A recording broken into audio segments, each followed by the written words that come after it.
اگر میرے یہ الفاظ آپ تک پہنچیں تو جان لیں کہ مجھے قتل کر کے میری آواز خاموش کر دی گئی ہے۔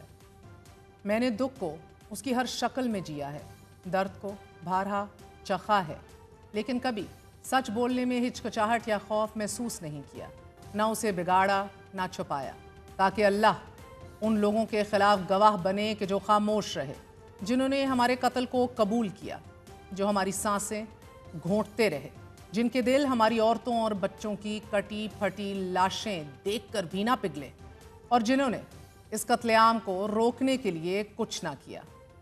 یہ آخری الفاظ غزہ کے اس شہید صحافی انصل شریف کے ہیں کہ جنہیں 5 ساتھیوں سمیت کل اسرائیل نے ٹارگیٹڈ حملے میں شہید کر دیا ہے۔ انصل شریف کی وصیت کے ایک ایک لفظ میں دریا کا سمندر ہے۔ انہوں نے دنیا اور اپنی قوم کے نام اس آخری پیغام میں لکھا کہ سب سے پہلے آپ پر سلامتی ہو، آپ پر اللہ کی رحمتیں اور برکتیں نازل ہوں۔ اللہ جانتا ہے کہ میں نے اپنی تمام تر طاقت اور کوشش صرف کی کہ اپنی قوم کا سہارا بنوں، ان کی آواز بنوں۔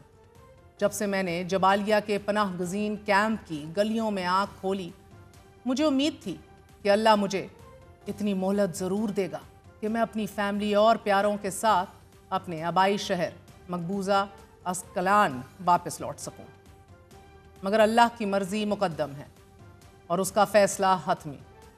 میں فلسطین کو آپ کے سپرد کرتا ہوں، وہ سرزمین جو مسلم دنیا کے تاج کا نگینہ ہے، وہ سرزمین جو دنیا کے ہر آزاد انسان کے دل کی دھڑکن ہے۔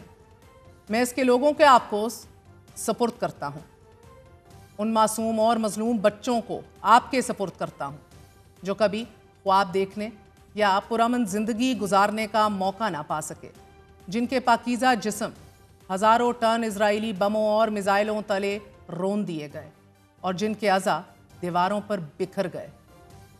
ناظرین، انصل شریف نے اپنی آخری وصیت میں دنیا کو تلقین کی کہ وہ زنجیروں کو اپنی آواز بند کرنے نہ دیں، سرحدوں کو اپنی راہ میں رکاوٹ نہ بننے دیں۔ آپ آزادی کی طرف جانے والے پل بنیں جب تک کہ عزت اور آزادی کا سورج ہماری چرائی گئی سرزمین پر طلوع نہ ہو جائے۔ انس نے لکھا کہ میں اپنے خاندان کو آپ کے سپرد کرتا ہوں، میں اپنی پیاری بیٹی شام کو آپ کے سپرد کرتا ہوں جو میری آنکھوں کا نور ہے، جسے میں ویسے بڑھتا دیکھنے کا خواب پورا نہ کر سکا کہ جیسا میں نے چاہا تھا۔ میں اپنے بیٹے صلاح کو آپ کے سپرد کرتا ہوں، جسے میں زندگی میں سہارا دینا اور ساتھ لے کر چلنا چاہتا تھا، یہاں تک کہ وہ میرا بوجھ اٹھانے کے قابل ہو جاتا اور میرے مشن کو آگے بڑھاتا۔ میں آپ کو اپنی والدہ محترمہ سپرد کرتا ہوں کہ جن کی برکت بھری دعاؤں نے مجھے اس مقام تک پہنچایا، جن کی دعائیں میرا قلعہ تھیں، جن کے نور نے میرا راستہ روشن رکھا۔ میں دعا کرتا ہوں کہ اللہ ان کو صبر دے اور ان کے لیے میری طرف سے بہترین بدلہ لکھ دے۔ میں اپنی شریک حیات صلاح کو آپ کے سپرد کرتا ہوں کہ جس سے جنگ نے مجھے طویل دنوں اور مہینوں کے لیے جدا رکھا، وہ اپنی جگہ ایک زیتون کے درخت کے تنے کے مانند مضبوط ثابت ہوئی، صابرہ اللہ پر توکل کرنے والی اور میری غیر موجودگی میں تمام ذمہ داریاں پورے ایمان اور قوت سے اٹھانے والی۔ میں آپ سے کہتا ہوں کہ اس کے ساتھ کھڑے رہنا، اللہ کے بعد اس کا سہارا بننا اگر میری موت واقع ہو گئی۔ انصل شریف نے یہ بھی لکھا کہ میں نے اپنے اصولوں پر ثابت قدمی سے شہادت پائی۔ میں اللہ کو گواہ بنا کر کہتا ہوں کہ میں اس کے فیصلے پر راضی ہوں، اس سے ملاقات کا یقین رکھتا ہوں اور جانتا ہوں کہ اللہ کے پاس جو کچھ ہے وہ بہتر ہے اور باقی رہنے والا ہے۔ اے اللہ، مجھے شہداء میں شامل فرما، میرے اگلے پچھلے گناہوں کو معاف فرما اور میرے خون کو میرے لوگوں اور میرے خاندان کے لیے آزادی کا چراغ بنا دے۔ اگر مجھ سے کوئی کوتاہی ہوئی ہو تو معاف فرما دینا اور میرے لیے دعا کرنا کہ اللہ مجھے معاف کرے اور قبول فرما لے، کیونکہ میں نے اپنا وعدہ پورا کیا، نہ بدلہ نہ خیانت کی۔ غزہ کو مت بھولنا، مجھے بھی اپنی دعاؤں میں یاد رکھنا، بخشش اور قبولیت کے لیے۔ انس کی یہ آخری وصیحت غزہ کے ہر مظلوم کا نوحہ اور ہر معقول کی وہ چیخ ہے